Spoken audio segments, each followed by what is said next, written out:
Assalamualaikum warahmatullahi wabarakatuh. Puji syukur, marilah sama-sama kita panjatkan kehadirat Allah Subhanahu wa Ta'ala. Semoga limpahan rahmatnya selalu Allah berikan untuk kita semua, agar kita selalu diberi kekuatan untuk melayani para tamu Allah. Amin ya Rabbal Alamin. Para tamu Allah, keluarga jemaah haji dan masyarakat Indonesia yang dimuliakan Allah Subhanahu wa Ta'ala.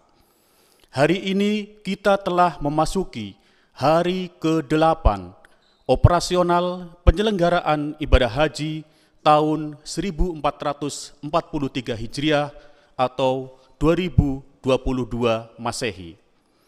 Berikut kami sampaikan data terbaru keberangkatan jemaah haji Indonesia berdasarkan laporan harian PPIH embarkasi dan kedatangan jemaah berdasarkan laporan harian PPIH Arab Saudi.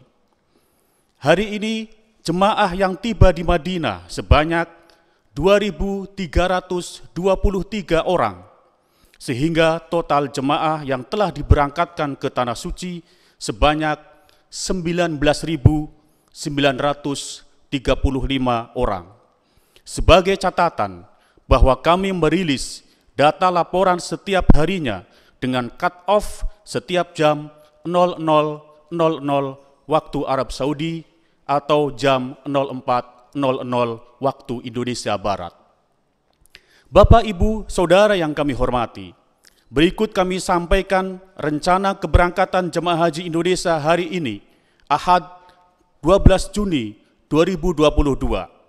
Jumlah jemaah dan petugas yang akan diberangkatkan sebanyak 8 kelompok terbang dari 6 embarkasi, yaitu BDJ Banjarmasin, JKG Jakarta Garuda Indonesia, JKS Jakarta Saudi Arabia, MES Medan, SOC Solo, dan SUB Surabaya dengan jumlah sebanyak 3.226 orang dengan rincian sebagai berikut. BDJ Banjarmasin, 1 kelompok terbang, jumlah jemaah dan petugas 360 orang. JKG Jakarta Garuda Indonesia, 1 kelompok terbang dengan jumlah jemaah dan petugas 393 orang. JKS Jakarta Saudi Arabia, 2 kelompok terbang dengan jumlah jemaah dan petugas 820 orang. MES Medan, 1 kelompok terbang dengan jumlah jemaah dan petugas 393 orang. SOC Solo, 1 kelompok terbang dengan jumlah jemaah dan petugas 360 orang. Dan yang terakhir, SUB Surabaya, 2 kelompok terbang dengan jumlah jemaah dan petugas 900 orang. Perlu kami sampaikan kembali bahwa jemaah haji Indonesia yang masuk dalam gelombang 1 seluruhnya mendarat di Bandara Amir Muhammad bin Abdul Aziz, Madinah, dan akan tinggal di Madinah antara 8 sampai dengan 9 hari dengan memperhitungkan kecukupan waktu sholat arba'in atau sholat fardu 40 waktu.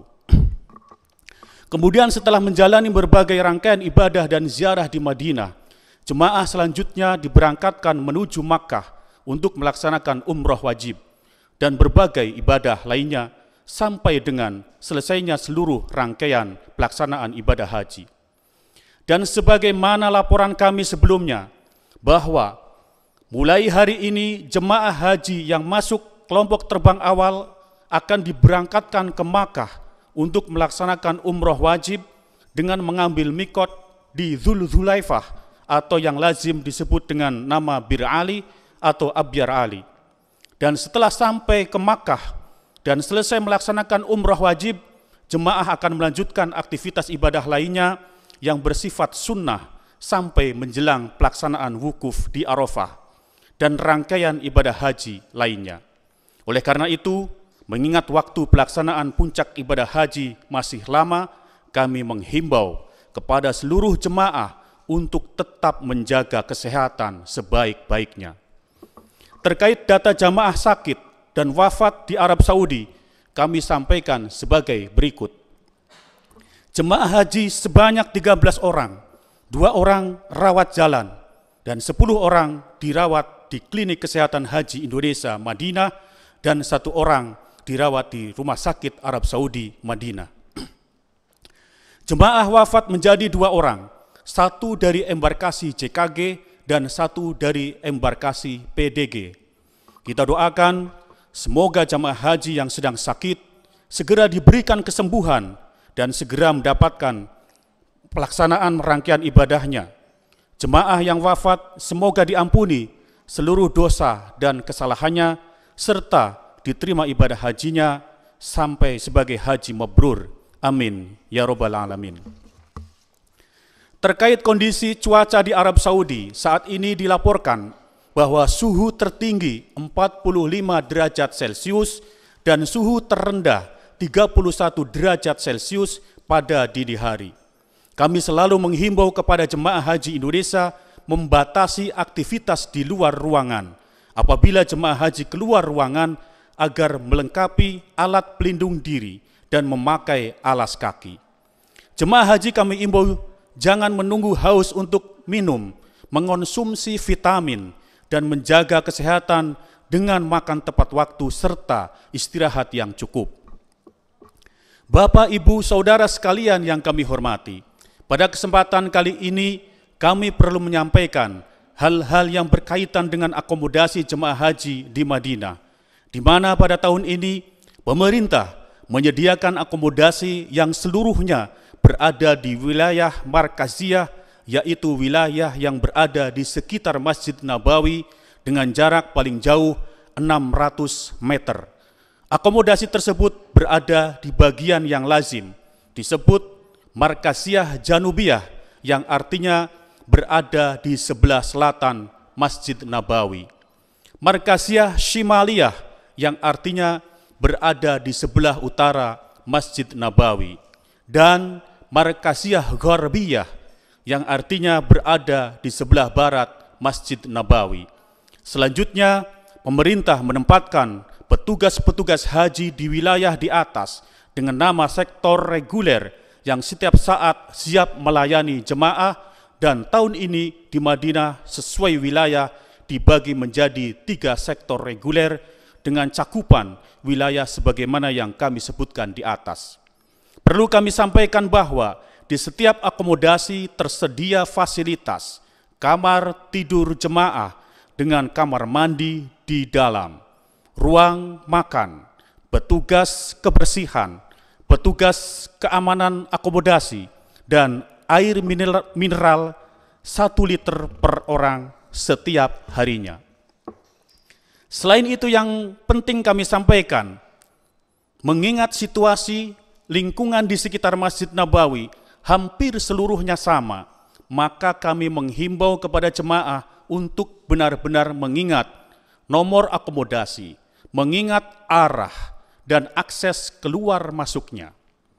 Berikutnya, mengingat juga akomodasi jemaah di Madinah tersebut adalah hotel, diimbau agar jemaah dapat menjaga kebersihan kamar dan ruangan lain, membuang sampah pada tempatnya, tidak memasak di dalam kamar, tidak merokok di kamar tidur, tidak membuat jemuran di kamar, dan mematuhi tata tertib yang ada di setiap akomodasi. Berikutnya, menyimpan barang berharga di tempat yang disediakan dan tidak segan-segan untuk bertanya dan berkonsultasi dengan petugas kloter dan sektor jika mendapatkan kesulitan. Jangan lupa juga pesan kami, kenali hotel atau akomodasinya, catat dan ingat-ingat nomor akomodasinya. Selain itu, pemerintah juga menyediakan petugas yang berada di sektor khusus Masjid Nabawi. Mereka bertugas setiap saat di titik-titik sekitar Masjid Nabawi dan di Raudhah bagi petugas wanita. Keberadaan mereka siap mengamankan dan memberikan informasi serta mengantar jemaah yang tersesat menuju tempat akomodasinya. Maka dari itu, kami harap jemaah untuk dapat bertanya kepada petugas yang berada di sekitar Masjid Nabawi jika mengalami masalah dan kesulitan. Dengan demikian, pemerintah berharap jemaah dapat beristirahat dengan aman dan nyaman sehingga rangkaian pelaksanaan ibadahnya dapat terlaksana dengan baik dan tertib. Berikutnya, untuk memudahkan jemaah dan masyarakat dalam mengupdate informasi sekaligus mendekatkan layanan, pemerintah telah menyediakan layanan WhatsApp Center di nomor +966 503 500017 dan nomor tersebut sudah terpampang di setiap akomodasi atau hotel jemaah haji Indonesia dan titik-titik lainnya baik di Madinah maupun di Makkah. Bapak Ibu sekalian yang kami hormati, demikian yang kami sampaikan. Mari saling bahu-membahu bersama dengan pemerintah dalam memberikan pembinaan, pelayanan, dan perlindungan terbaik kepada jemaah haji. Semoga penyelenggaraan ibadah haji tahun ini dapat berjalan dengan lancar dan jemaah dapat beribadah dengan aman dan nyaman. Haji Indonesia, mabrur, sehat, barokah. Wallahul muwaffiq ila aqwamit thoriq. Assalamualaikum warahmatullahi wabarakatuh.